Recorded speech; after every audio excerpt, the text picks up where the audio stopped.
हज़रत नूह अलैहिस्सलाम और उनकी कौम। ज़मीन पर एक ऐसा दौर आ गया था जब इंसान अल्लाह को भूल चुका था। लोग अपने हाथों से बुत बनाते, उन्हें सजदा करते और यही समझते कि यही हमारे माबूद हैं। सच, इंसाफ और नेकी सब खत्म हो चुके थे। जुल्म आम था और गुनाह पर किसी को शर्म नहीं थी। ऐसे माहौल में अल्लाह ताला ने हज़रत नूह अलैहिस्सलाम को नबी बनाकर भेजा। उन्होंने अपनी कौम से कहा, ऐ मेरी कौम, सिर्फ एक अल्लाह की इबादत करो, उसके सिवा तुम्हारा कोई माबूद नहीं। गुनाह छोड़ दो, सीधे रास्ते पर आ जाओ ताकि अल्लाह तुम पर रहम करे। लेकिन कौम का रवैया बहुत सख्त था। लोग मजाक उड़ाते, ताना देते और कहते, नूह, तू भी हम जैसा एक इंसान ही तो है, हम तेरी बात क्यों माने। हज़रत नूह अलैहिस्सलाम ने 950 साल तक दिन में भी और रात में भी खुले आम और चुपके चुपके नरमी से, मोहब्बत से लोगों को समझाया। लेकिन ज्यादातर लोगों ने इनकार ही किया। जो ईमान लाते उन्हें सताया जाता और हक की आवाज दबाई जाती।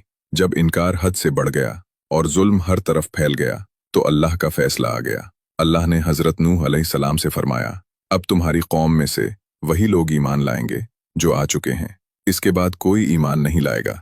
अब हमारी निगरानी में एक कश्ती बनाओ। ये हुक्म बहुत अजीब था। सूखी जमीन पर कश्ती बनाना, वो भी ऐसी जगह जहां समुंदर था ही नहीं। लेकिन हज़रत नूह अलैहिस्सलाम ने अल्लाह के हुक्म पर अमल शुरू कर दिया।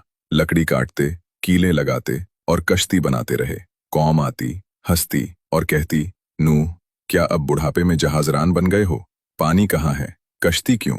हज़रत नूह अलैहिस्सलाम बस इतना कहते, आज तुम हम पर हंसते हो, कल हम तुम पर हंसेंगे जब हक तुम्हारे सामने आ जाएगा।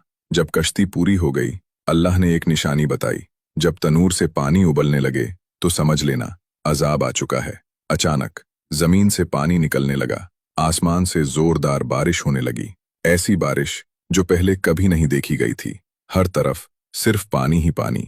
हज़रत नूह अलैहिस्सलाम को हुक्म मिला, हर जानवर का एक एक जोड़ा और ईमान वालों को कश्ती में सवार कर लो। जैसे ही कश्ती चली, तूफान ने पूरी बस्ती को घेर लिया।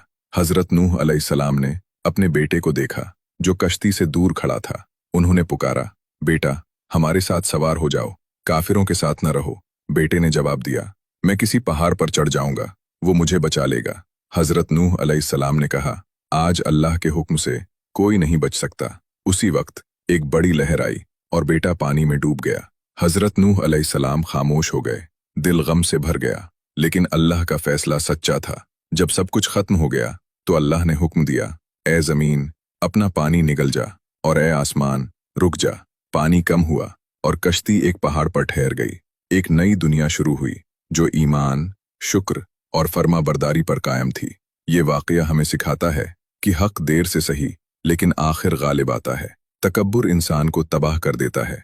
अल्लाह की नाफरमानी नुकसान का सबब बनती है और सब्र और ईमान आखिरकार कामयाबी देते हैं। ये सिर्फ एक कहानी नहीं, ये एक जिंदा सबक है।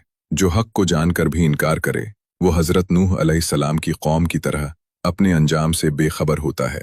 अब जरा सोचिए, अगर आज हज़रत नूह अलैहिस्सलाम हमारे बीच होते तो क्या हम कश्ती में होते या तूफान में? अगर ये बात दिल तक पहुंची है तो कमेंट में सिर्फ इतना लिखिए, सबक, और देखिए कितने लोग आज भी हक को पहचानना चाहते हैं।